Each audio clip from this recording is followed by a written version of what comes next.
So we got this event coming up right here. This is going to be March 21st from 12 p.m. to 4 p.m. This is going to be held at the Hovey Street Church of Christ. That's on 2338 Hovey Street.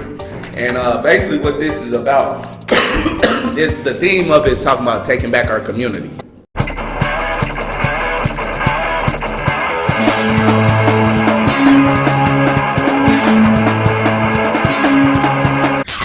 So it really started when I went to prison for 18 years, and when I first went down, I was like a lot of black youth that got in the streets, lost their hope in ever making it in the NBA and all that type of stuff. And now the next people you look up to in the community is the people in the streets, the gangsters, the drug dealers, and stuff like that. So I started getting off in the streets and ended up going to boys' school. And boys' school is when I really started to develop a criminal mentality. It really was designed for you to start to become more socialized in the criminal social subculture. And that's actually when I started organizing with dudes in boys' school and stuff, and trying to create my own gang and stuff like that. You know what I mean? So, but some of those things transferred over into organizing skills and stuff. You know what I mean? And when I got out and got in the streets, and like I said, I ended up getting locked up for a bank robbery, and went to prison, got in a shootout with the police. They shot me up and stuff, and ended up getting sentenced to 39 originally, and ended up doing pretty much 18, probably like a month shy of 18 years. But when I was in prison, a lot of us go in prison thinking that you gotta be the toughest guy on the block, you know what I mean? And I was 19 coming in, so my mentality when I came in was like really seeing that the main opposition was gonna be other prisoners, you know what I mean? But the first 3 months I came down, they killed this mentally ill guy named Theodore McKenzie, and that was May 27th, 1999. And that kind of really shook me up a little bit, because I started to redefine my relationship to the system, you dig what I'm saying, and to the correctional officers. At that time, it was just like the correctional officers and sergeants. It wasn't seeing the holistic picture of the system as a social economic system. So eventually I ended up going to lock up. A friend of mine and me retaliated against a racist guard in there, and went to lockup for that, sergeant. And I got a year on lockup. And at that time, I started learning more so about that situation, about that one brother that got killed. But I also started to become politicized, because some of the older cats in there started taking a liking to me, and they wanted to educate me. So they sent me some books. A friend of mine that was that I came down with, we ended up coming in contact in prison with, he ended up teaching himself how to read and write in the county jail. He was illiterate. And one day I catch him coming out of the library, and I see a book in his hand. And I was like, wow, man, what you on? Like, you trying to get institutionalized in here or something? Because I was so anti-intellectual. You know what I mean? I didn't feel like you can understand me if you didn't walk in my shoes. You dig what I'm saying? And I think a lot of us is socially conditioned to be like this. You dig what I'm saying? Because if we are, we never gonna search for bigger answers of life. So he saw where my mentality was, because he tried to give me a conscious book, and I was like, man, look, I ain't with that Black Power, Nation of Islam stuff, dude. You dig what I'm saying? We got to prepare for the war when it goes down. You dig what I'm saying? That's my mentality at the time. So he gave me this hood book by Donald Goines called, I want to say, Black Gangster or something like that. It's one of those books. And I liked it because I could relate to it. And so I came back to him again. I was like, man, give me another one of them books and stuff. So he gave me Pimp by Iceberg Slim. So when I read that, that's when I realized I don't like pimps and I don't like pimping, because now I got a real understanding of what that means and how predatory and how dehumanizing pimping is. You dig what I'm saying? So at this time, I come to him again. I was like, man, let me get another one. And he tries to give me another conscious book. And, you know, I saw what he was doing. I was like, man, look, I told you the first time I'm not with all that, you know, Nation of Islam. And it's crazy that you would go to that because you always connect that to Malcolm X and education. But, you know, it goes across the board, really. You know, this before I learned about really the Black Panther Party and all the other different organizations and stuff. So long story short, he was like, if you liked all them other books that you read, if you don't like this one right here, I'd never come at you with that again. So at this time, I take the book on. It's Visions by a Black Man by Naeem Akbar. And it's the difference between a male versus a man. And I'm over here reading it, and I'm like looking around, I'm seeing all these dudes around me, they might be 40, 50, 60 years old, but a lot of them is nothing but males because they only think with their genitalia. You dig what I'm saying? With this, how they've been conditioned by this society, this patriarchal, capitalist, imperialist society. So a lot of us only think about how much money we have. You dig what I'm saying? And that gives you value, or how much you can fight. You dig what I'm saying? Or how many women you can objectify and have and you can claim as under your belt. You dig what I'm saying? And I started to realize that we gonna have to start redefining ourselves, because if this is how we all looking at what manhood is about, it's very incomplete. You dig what I'm saying? Because it lacks a lot of social awareness, a lot of dedication to our community, relating to our community in a more holistic way. You do what I'm saying? So after I read that book, it was the first book that made me start to realize that you actually can learn by somebody that wrote about things that are similar, that's universal. You dig what I'm saying? Dialectical materialism talks about everything has its identity, but it also particularity, but also a universal characteristic that can encompass this. You dig what I'm saying? And we all have these universal characteristics that define our relationship to each other in this society and stuff. So at that time, I'm interested in reading, and a brother sent me this Vita Wawa 2 book 11, and this was speeches by Fred Hampton. And so I'm over here reading Fred Hampton. He's 21 years old at this time. I'm 21 years old. You dig what I'm saying? I'm a rebel without a cause, though. And I don't know what that cause is yet. I just thought that cause was arbitrary authority. So you dig what I'm saying? Without really tying it to a system. You dig what I'm saying? Of relations. So after I read Fred Hampton, he really kind of sparked my consciousness in a different way, where I started to realize, like, man, I want to be like this dude right here. You know what I mean? Why I ain't never heard about this dude right here? You know what I mean? Because we understand that racism is an excuse used for capitalism. It's a byproduct of capitalism. And the more I start to learn about he introduced me to the Black Panther Party, therefore introduced me to Marx, Lenin, and Mao. And I started to read about those revolutions over in China and also in Russia. And started reading books like, What Is to Be Done. So I started getting an even deeper analysis of why theory and practice and vanguard leadership, and also, the dictatorship of the proletariat, these different scientific socialist questions of how to reorganize society and relate to each other differently and stuff. You dig what I'm saying? So that's pretty much how I became a revolutionary, and just was waiting to get out and put theory to practice, even though I was already doing that in prison. So just for those who don't know, you brought up dictatorship of the proletariat. How do you define it? I look at the dictatorship of the proletariat.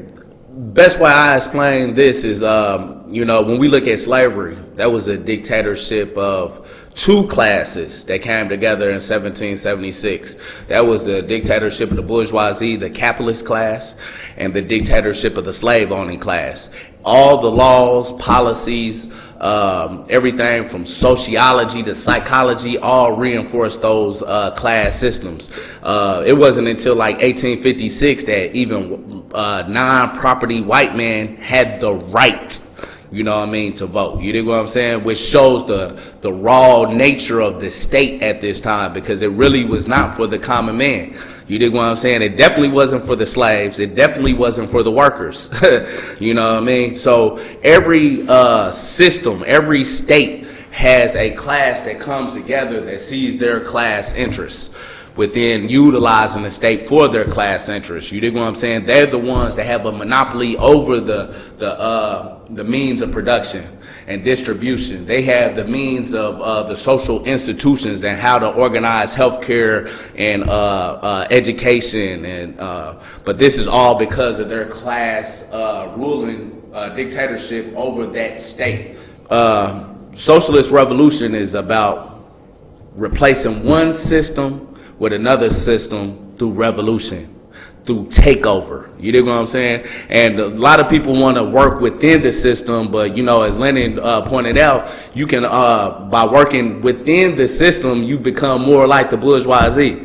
That's like the bourgeoisie during slavery trying to convert the slave owners over to capitalism. Nah, they was promoting their own class interests. So fundamentally, every class dictatorship is always going to expand what is in their class interest. So when we come to power and replace this capitalist imperialist system, it's about the working class, the actual producers. You dig what I'm saying? Coming together and realizing collectively we have a common interest. And if we want to utilize these means of production and distribution, from agriculture to industry to education to science, research, and development, we have to utilize this on a common basis.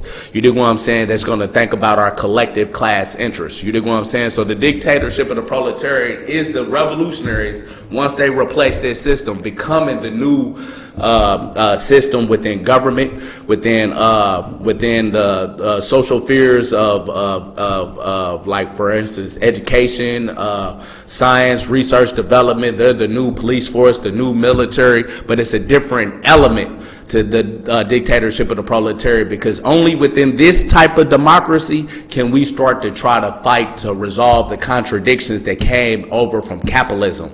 You dig what I'm saying? From the differences between some people that use their minds and some that use their hands. We got to develop the ones that use only their hands, where they also use their minds. You dig what I'm saying? Because if everybody in the industries is also technocrats and engineers and stuff like that, but also manual workers, they will start to see their commonality, and they won't use their education to oppress other people within that society just because they might have a better education. No, we're going to have to provide education to all of us to bridge that gap. You dig what I'm saying? We also have to balance the economy, where the rural and the cities is not in balance. You dig what I'm saying? Where all the industry and all the funding goes to cities, whereas the countryside is neglected.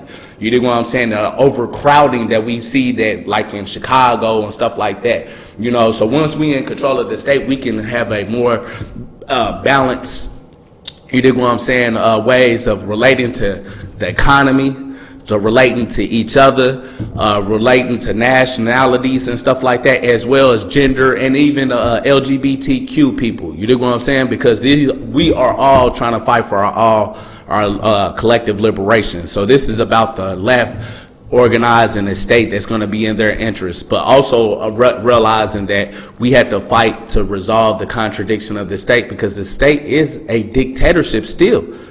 And we recognize that's a contradiction. You dig what I'm saying? And in order to get to a communist society, we have to resolve those contradictions between the state and the people. You dig what I'm saying? And that's a bigger conversation to have, but you know, that's the dictatorship of the proletariat is the only state that actually seeks its own abolishment.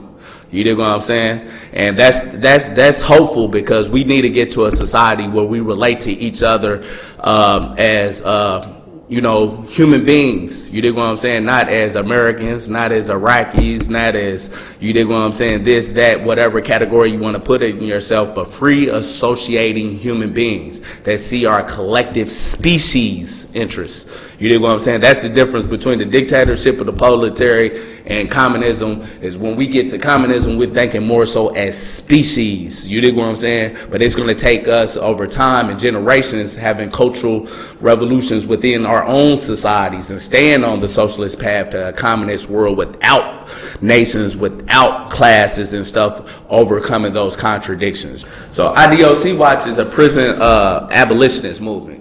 And we have an inside-outside relationship with the prisoners in there that we formed over the years. A lot of them I know from being in there with them and stuff, you know what I mean? And we, when I was in there, we didn't have no organization that could be a voice for us. we didn't have an organization that helped advocate our issues and stuff. And I've always seen the prison and the streets as two sides of the same coin. You dig what I'm saying? You cannot address the problems with prison without addressing the problems in the streets. You can't address the problem in the streets without addressing the problems in prison, because they're interrelation. Mass incarceration gave rise to the expansion of prison. You dig what I'm saying? And then when we see with the street violence and stuff that went on, it's because they got rid of our leaders, and then they promoted the war on drugs. You dig what I'm saying? So there's an interrelationship between the two, a dialectical relationship. So with what IDOC-Watch, that's our main thing, is to support the prison population and connect that with the wider national movement against freeing all political prisoners, saying that prisons is not really the answer, because this system created the conditions to even give rise to the need for this system to feel like they need to lock away from a lot of us. You know, a lot of us are surplus labor. You dig what I'm saying? That's one thing. But it's also politically, if we can keep them incarcerated, this can go into aiding and abetting the continued recycling out of people that's being broken by their system. So we can send more people back out to the community to keep that cycle of violence going in the community, because they never got to address the issues that even got them there in the first place.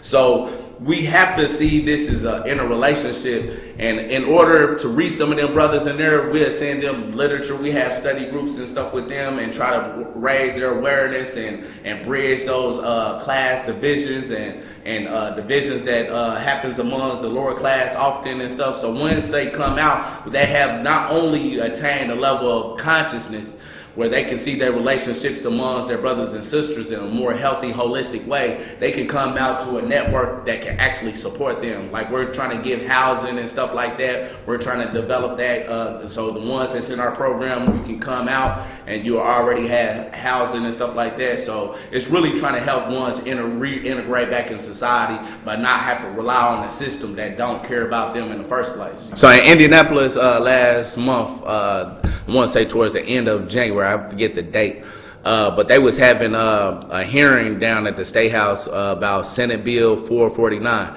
and it was trying to pass a law where they can sentence even kids as young as 12 years old for serious violent felonies to prison and treat them just like adults. You know what I mean? And a lot of us stood up to that, because we saw that as being something, another pipeline to prison.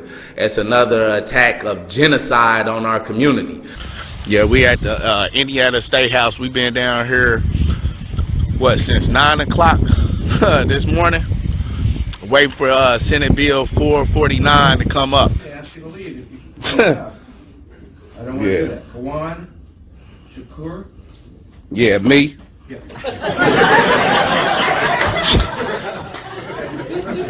You know, standing with families like Mike Brown and stuff, been killed by the police. You got to charge them, but you want to charge 12-year-olds and stuff. I quote Justice Cheney, you know, that said, you know, a black man in America has no right that the white man is bound to respect. Y'all need to amend that today and say black children and brown children have no right that the white man is bound to respect, because this really is just a reflection of y'all white supremacy. You dig what I'm saying? I've been in prison. Wait a minute. I've been in prison. Do I get my 1 minute? Not if you're going to make accusations. Well, I'm making facts. Okay. Well, then we're going to have to discontinue your... Yeah. I don't want to. Right. Because this ain't about hearing what we got to say. Katie Blair. Yeah. Is Katie Blair Well, here? we'll be out in the streets, boots on the ground. All right. We tired of y'all doing this to our children. We tired of y'all killing our people in the streets, too. It's going to be people like me that we're going to start making noise out in the street. Y'all better start listening to them. They taking a gentle approach. We taking a more militant approach against your white supremacist, capitalist, imperialist system. Remember that. Power to the people. I've been a juvenile, you know what I mean? And I even know that juvenile is not really rehabilitative. But I know prison is definitely not rehabilitative. And I commend those judges that did came and speak at that event. They spoke with data and was fighting against the bill because they was explaining that all data shows that once you send kids that as young as 12 to prison and you treat them as adult, you basically lock them into a life of crime. You dig what I'm saying? And because their mind at that time is still developing, you don't start to develop those mental frontal lobe connections and stuff until we like 25 for men and stuff, you know what I mean? So a lot of young kids is gonna make mistakes at a young age, but that's like blaming mentally ill people for being mentally ill, and then you send them to prison and put them on the supermax units while you just shut down Central State and all these mental hospitals out here, but you want to convict the mental ill people for being born mentally ill. You dig what I'm saying? You have to look at not the doctor, not Frankenstein, but the doctor that gave rise to Frankenstein. So the problem is not the kids, it's the system that socially conditioned them and created conditions where they now are in a position where they feel hopelessness. When you kill off all the leaders in our community, from Martin, Malcolm X, you dig what I'm saying, to Fred Hampton, to Bunchy Carter, to all the ones that they took out, and then you flood our community with drugs. What do you expect? You know what I mean? What do you expect? So this is really a part of this mass incarceration, really. You dig what I'm saying? Which is a genocidal policy against our people. So we're not going to attack these kids for being a problem. We're going to address the system for creating the conditions that gave rise to kids that are feeling hopeless, that feels that has dysfunctional relationships in the community. Just like I said in the 60s, those social movements that came about made us reflect on a lot of things and change our ways of relating to the people in the community different. When they did think the Vicelords could do something different, from that 64 to 69, if we look at that period when the government did send their repressive arm in there, they cleaned up those streets. Women and grandmothers felt safe to go down them streets. Martin Luther King lived in that neighborhood because that's where he felt the most safest at. You dig what I'm saying? So that's how we address those conditions. Yeah, this event coming up in March, you want to tell us? Yeah, I'm really excited about that. So we got this event coming up right here. This is going to be March 21st from 12 p.m. to 4 p.m. This is going to be held at the Hovey Street Church of Christ. That's on 2338 Hovey Street. We're bringing Benny Lee here. He used to be the chief of the Vicelords, you know, and I learned a whole lot from Benny Lee. I always saw one of the biggest solutions to solving some of the social maladies in our community is to get the people that once were part of the social problem. You dig what I'm saying? And the history of, and we also bring in Blair Anderson here. He used to be a Black Panther Party member up in the Chicago chapter. He was actually in the house when Fred Hampton was assassinated. He was shot himself. You dig what I'm saying?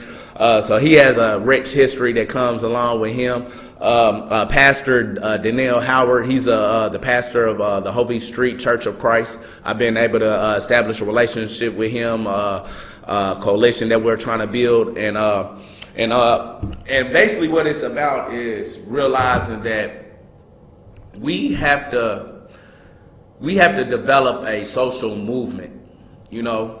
To relate to what happened in the 60s with the Vicelords. The Vicelords started in 1958. 7 people. Ed Perry, nicknamed Pepolo or Pep, you know what I mean, started in St. Charles in 1958 with 7 individuals.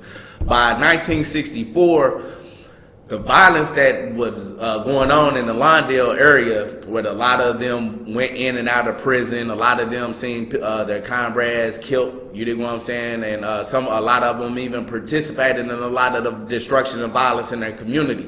1964, that summer, you know, Bobby Gore, which was the national spokesman for the Vicelords at the time, Cal, J-Dub, and Alfonso Alfred, which became the second chief of the Vicelords and stuff. They all sitting down, him and Ed Perry sitting down, and a kid comes up to him and he wants to ride on a group of individuals. And they was like, what did they do to him? Well, it wasn't about what they did to us. We want to keep the Vicelord name alive. And they started to sit back and think, and they was like, man, we don't want the same, you know, life that we have for these kids that's coming up now. And around this time, this is the key point. Around this time, from 64 to 69, is the civil rights movement is transitioning into the black liberation movement. Well, that had an effect on this social institution in the community, because now these individuals like, yeah, man, why we out here killing each other when we need to come together? We need to build black solidarity. You know what I'm saying? And at this time, the Vicelords end up eventually, during this period of time, forming LSD, which is Lords, Stones, and Disciples. These three organizations came together and they would start shutting down like construction sites and saying, if you're not gonna give black people jobs and stuff, then you ain't gonna be operating in our community. This also coalition that came together was when Martin Luther King spoke in Soldier Field. I want to say that was in 1968 or 67. Majority of those people that was in that audience was Lords, Stones, and Disciples. You know what I mean? When people see that picture of Martin Luther King playing pool, he was in Lawndale, which is the holy city of the Vicelords, the founding of the Vicelords, their main community. You dig what I'm saying? He lived on 15th and Hamlin. While the black pastors and politicians wasn't messing with Martin Luther King, the Vicelords was. You dig what I'm saying? And at this time, they reduced the crime in their community. They reduced the violence in their community because they started to see, just like the black liberation movement, that they must have to take ownership of their community. And they must take responsibility of their community. So social movements have a reverberating effect on all social institutions. Now you got to ask yourself, where do you stand in relation to the black liberation movement? Where do you stand in relation to the Rainbow Coalition? Where do you stand in relation to what the Black Panther Party's talking about and what they doing? You know what I'm saying? So this is what we're trying to do. We're trying to bring back some of these lessons from history, you know what I'm saying, and apply here in Indianapolis and establish a regional, not only just here in Indianapolis, but also with Detroit, also with Chicago, and have that ongoing relationship with them. So we can't be naive. Like, history is our biggest teacher, you know what I'm saying? And at the end of the day, it's an unwritten rule. Black liberation will always be prohibited, if not outlawed and banned in this country. And we see that by what happened to all those organizations in the 60s. We see what happened to Fred Hampton. You know, Fred Hampton really was one of the main influences in bringing the community together and ending a lot of this violence amongst the community that they now out here talk about they want to stop with all their reformist ways of doing things. But it was Merrick Daley, you dig what I'm saying, that saw that this is the biggest threat, you dig what I'm saying, to this system, because they're challenging social conditions, social economic conditions. They not just realizing it's about ethnic oppression of just black people. They seeing this ethnic oppression of Latinos, Native American, even lower class white, because of class oppression. You dig what I'm saying? So this was a leap in our conscience. This was a leap in our organizing and stuff. So being that we see what happened to them, we have to be more cognizant of how we operate and how we put things together. And that's why I'm forming more and more coalitions with different faith-based institutions, forming coalitions with different organizations of different, that's targeting different aspects of the system, coming together, you know, of all ethnicities also working together. And this would give us more of a shield of protection around some of these leaders that's taking the chance to come out here and to organize, because they know the repercussions. Some of them even did prison time. You know, like Bobby Gore was sent to prison for over like a couple decades for a crime he did commit. It's a lot of our comrades that's still in there right now from crimes they did commit because they wanted to suppress what we was doing in the community. But the black community, the Latino community, the lower class white community has to fundamentally understand this one point.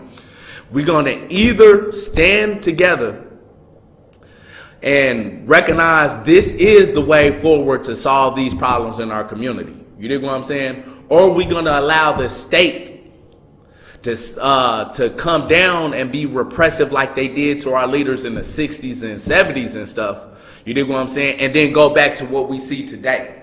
You know what I mean? Where we have quadruple homicides out here, where we have kids as young as 12 years old and 13 and 15 getting involved in criminal activity more and more at a young age. We got people more strung out on drugs now. You know what I'm saying?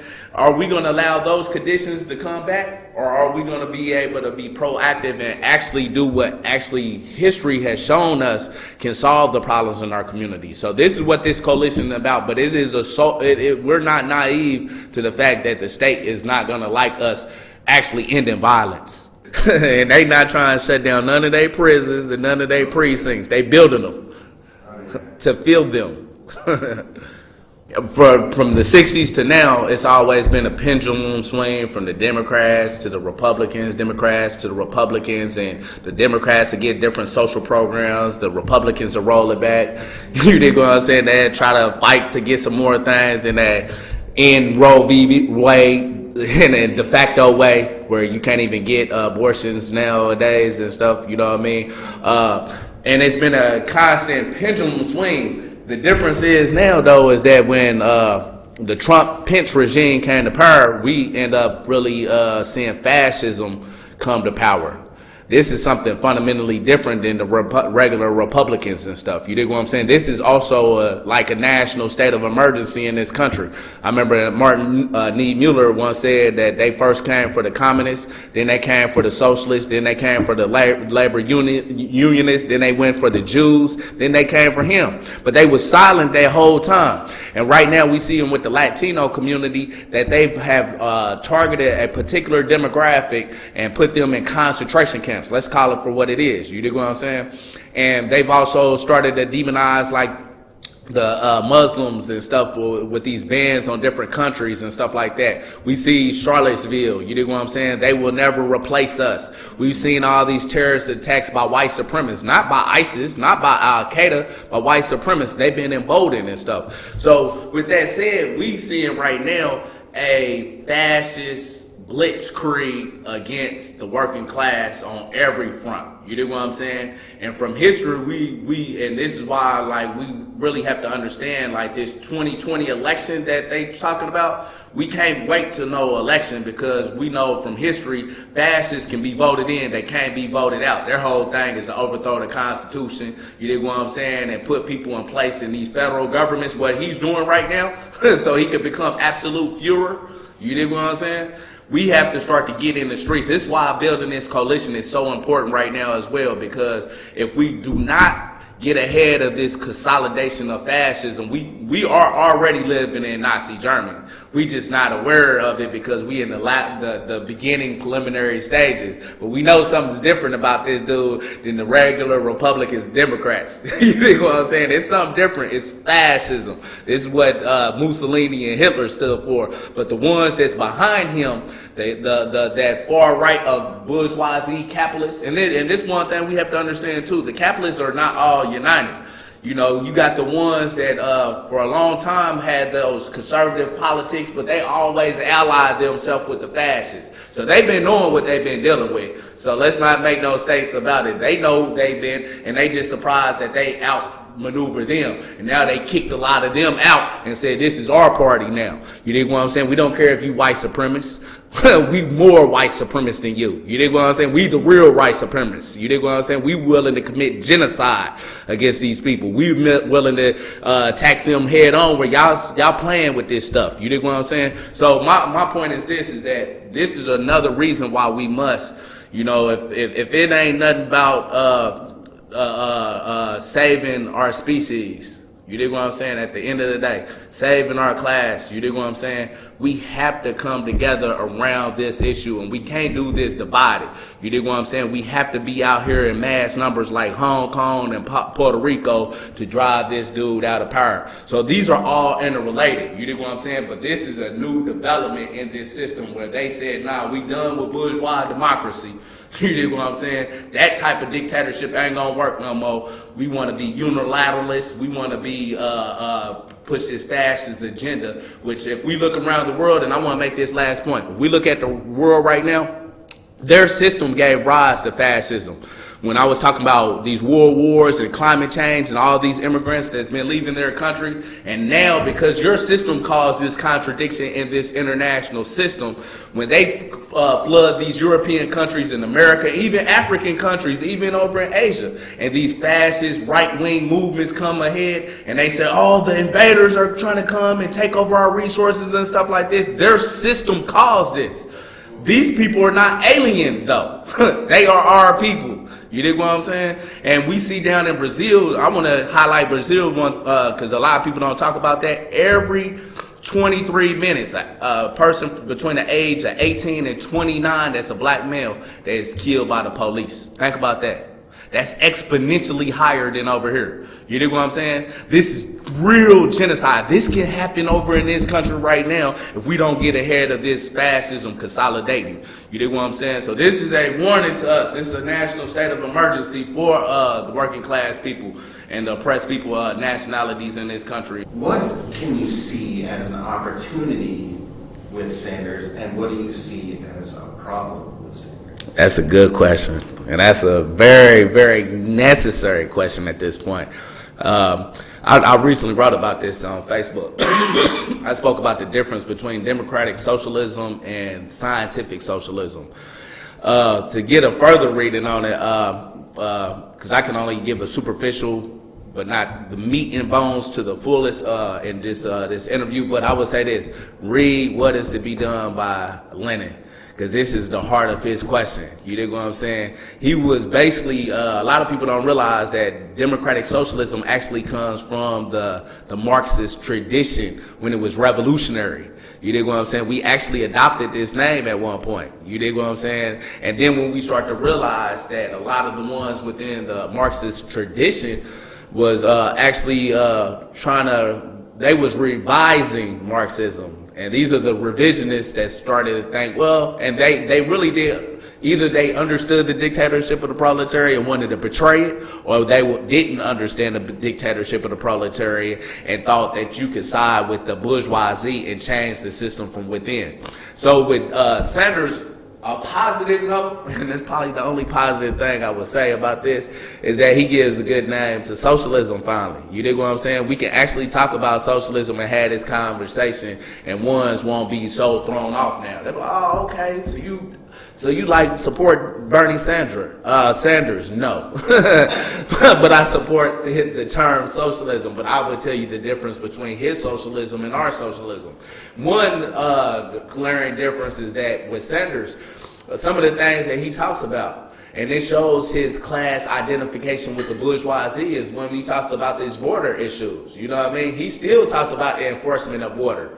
You know what I mean? Just like the fascists, just like the Democrats, just like the Republicans. This is also the same person that said that voted for Kwame Shakur to be brought back over here to be prosecuted. This is one of our socialist revolutionary heroes. You know what I'm saying? So when you go to the essence of democratic socialism, it is a capitulation to the dictatorship of the bourgeoisie. We look at Europe, and for the last 10, 15 years, all the democratic socialists that came to power over there, what has fundamentally changed over in Europe?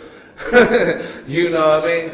And looking at that history since then, you dig what I'm saying? It shows that democratic socialism, like I said, either does not understand the dictatorship of the proletariat, because at the end of the day, you're not going to get the slaves or anybody to change slavery from within. You know, that's like the slaves saying, oh, we want to vote to be, in Congress and run for president of the Confederate States. Okay, and we want to change it to socialism or to capitalism or to any other system. No, this is their system. You fail to understand this is a class dictatorship, a class democracy for them. Not for the lower class people, not for the slaves. You dig what I'm saying? But it's equivalent to ones nowadays saying, okay, I'm going to try to run to be the mayor, the chief of police, and I'm going to change the system from within and be the president. Well, we saw what Barack Obama did. You know, just because you come in here and you have more liberal ideals which I would say he was very much a moderate. He was a good Machiavellian that understood double speak and speaking to many different crowds at the same time, and while selling out the lower class, but always letting the upper class realize that, nah, I didn't even mean what I just said in the last paragraph. You know, and a lot of us got to be able to hear those different things. I remember, just to use an example that Barack Obama gave in the State of the Union, he was talking about mass incarceration and trying to, you know, reduce that. You know, and then 2 sentences later, he said, yeah, I'm going to invest more millions and dollars into the Burn Project. You dig what I'm saying? Burn Project, if anybody read the New Jim Crow, was the thing that was about using federal dollars to expand the mass incarceration. It doesn't even get to the root problem in itself fundamentally, and that is our class exploitation. You dig what I'm saying? This is the reason why we wake up every day and have, you know, to worry about meeting bills and barely making it paycheck to paycheck. This is the reason why we come up wake up every day and don't have enough time to really have a real relationship with our children, with our family. You dig what I'm saying? Because a lot of us is working 2 jobs now, 12-hour shifts now. You dig what I'm saying? It don't get to the heart of the thing when it comes to, like, even education. How is education being disseminated in this system? It's always going to reinforce capitalist imperialist ideals. Like, a lot of us didn't know about Fred Hampton. You know why? But we was told about Abraham Lincoln. But they only told us this mythological Abraham Lincoln. They never told us he was a white supremacist too. They never told us that he was talking about he would never allow white people to be in an inferior position to anybody else. When he was having them debates with Senator Douglas, he said if there's going to be a assignment of superiority and inferiority, it will always be assigned to the white race and not the black race. He will not allow intermarriage. He will not allow a black person to sit on the jury. You dig what I'm saying? So it don't get to the heart of white supremacy. It doesn't get to the heart of the exploitation of capitalist imperialism. It's not going to stop them from imperialist wars, from expanding their system. It's not going to stop them from the contradiction of these imperialist wars, displacing many people around the world. You dig what I'm saying? Where they have to flee their countries.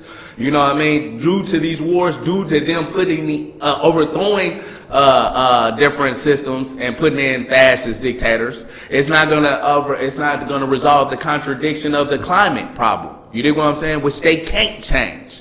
You dig what I'm saying? Because they need more fossil fuels. They need to burn down more forests and stuff. You dig what I'm saying? So really, his solution is cosmetic surgery. So I look at it as we have to do it.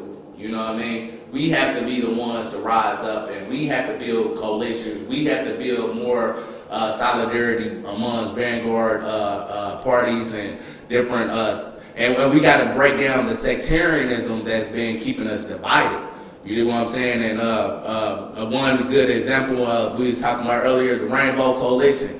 You know what I mean? When Fred Hampton came together with the Young Lords, came together even with the Young Patriots, which had racist ways of looking at stuff, but they could identify with the class struggle. And by identifying with the class struggles, they could start dealing with the racist ways of thinking, because they start to realize that is impeding them from overcoming this class oppression that they are even experiencing. You know what I'm saying? So at the end of the day, we have to have a new Rainbow Coalition, like they did back in the 60s and stuff. You know what I'm saying? And that's the way forward in order to resolve the contradiction of the system. But ultimately, we have to have a revolution.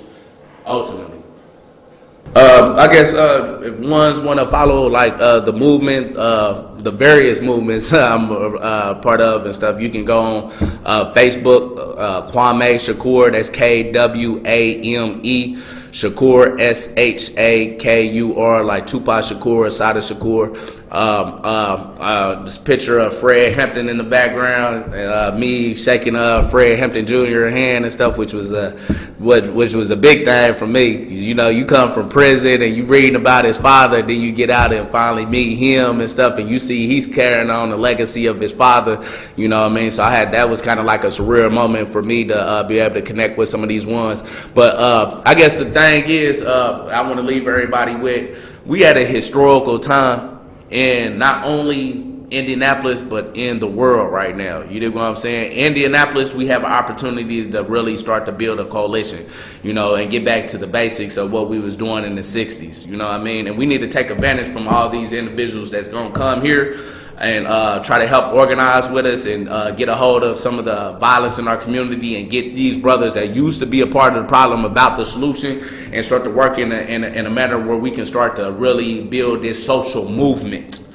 Key, this is a social movement that we're trying to build. This is not just like a, you know, one-off events and stuff like that a lot of people have, and they leave think they been feeling good about themselves and get medals and plaques and stuff like this. Now our plaques gonna come when we actually successful. You dig what I'm saying? That is our plaques when we starting to change our community. But also in a bigger context, we have to look at the fact that this is a time that, you know, like Franz Fanon, and I use this all the time, he said every generation out of relative obscurity must discover its mission, fulfill it, or betray it. You know what I mean? Are we going to fulfill that mission, or are we going to betray it? If we betray it, what does that mean? What does that look like? You dig what I'm saying? Because it could become a lot worse than it is right now. So we feel that it's a necessity right now to start to come together and start to address these issues in a collective way. And do so not only within Indianapolis, but in the Midwest, and connect it with a larger national movement that we want to continually develop. We just need the community to support this and recognize when you see those results, it could be otherwise if you allow the state to come down on these same individuals that's taking the sacrifices and standing up for us. You know, we are all look up to these people in history, but we are writing history right now collectively ourselves. And we got to see ourselves as part of these editors and writers of histories with our action right now.